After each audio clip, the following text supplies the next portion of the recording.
أهلاً بيكم. أنت بتستخدم الكيبورد مئات المرات يومياً، بتكتب بسرعة من غير ما تبص، بس عمرك سألت نفسك ليه الحروف متلخبطة كده وملهاش أي منطق؟ تعال نعرف السر العجيب ورا الترتيب اللي في إيدك دلوقتي.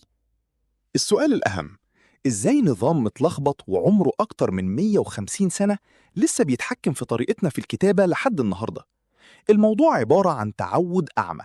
صوابعك حفظت الأماكن وبقت تكتب لوحدها، وبقى النظام ده موجود في كل حتة: موبايل، لابتوب، تابلت. القصة بدأت قبل 150 سنة مع اختراع الآلة الكتبة الميكانيكية. المخترع كريستوفر شولز رتب الحروف في الأول ترتيب أبجدي منطقي، ألف ب ج أو ABC، لأن ده كان الشيء الطبيعي والسهل في الوقت ده. المشكلة ظهرت لما الناس بدأت تكتب بسرعة. الحروف القريبة من بعض في الترتيب الأبجدي كانت أذرعها المعدنية بتتحرك في نفس اللحظة وتخبط في بعض وتتعلق. يعني كل ما تكتب أسرع، المكنة تعطل وتتشابك أكتر. عشان تفهمها، تخيل شارع ضيق جدا، الآلة الكاتبة، وعربيات كتير أذرع الحروف بتحاول تعدي منه في نفس اللحظة. النتيجة هتكون زحمة وتصادم ومحدش هيتحرك خطوة. ده بالظبط اللي كان بيحصل جوه الآلة الكاتبة. المخترع قرر يخلي الترتيب عملي مش منطقي.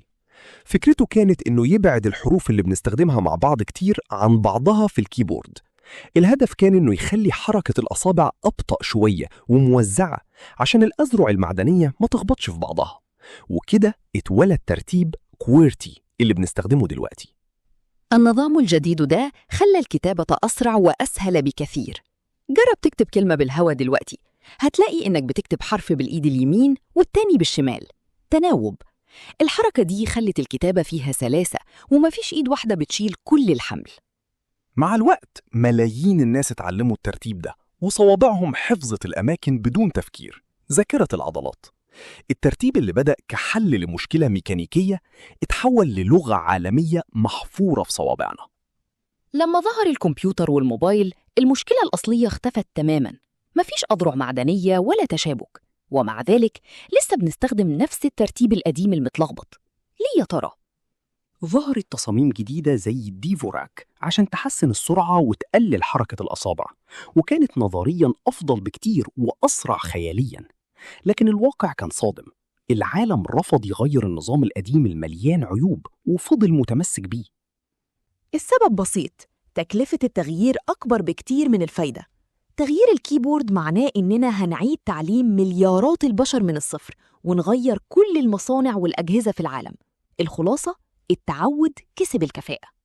لو بصيت على الكيبورد العربي هتلاقي الحروف برضو مش مترتبة أبجدياً، ألف ب ت ث، هي متوزعة بطريقة هندسية عبقرية. الحروف اللي بنستخدمها كتير موجودة في النص عشان صوابعك توصلها بأقل مجهود وأسرع وقت. جرب تكتب كلمة سلام، هتلاقي صوابعك بتتحرك في مناطق مختلفة مش خط واحد. وجرب كلمة مدرسة، هتلاقي الحركة متوزعة بين الإيد اليمين والشمال. التصميم ده بيمنع تكدس الحروف في جهة واحدة وبيخلي الكتابة أريح. ودلوقتي تعالوا نعرف الدروس من زراير الكيبورد. 1. أثر الماضي. الأدوات اللي في إيدنا النهاردة شايلة جواها قرارات وتاريخ من مئات السنين. 2. قوة العادة. أحياناً التعود بيكون أقوى من التطور، تغيير عادات البشر أصعب من اختراع تكنولوجيا جديدة. 3. العملي يكسب المنطقي. مش دايماً الترتيب المنطقي هو الأفضل، أحياناً اللخبطة هي الحل الوحيد للمشكلة. الكيبورد مش مجرد زراير، ده تاريخ عايش تحت صوابعك كل يوم. لو حابب تكتشف أسرار تانية عن التكنولوجيا والتصميم بطريقة مبهرة، تابع صفحة نور ساينس عشان يوصلكم كل جديد. مع السلامة.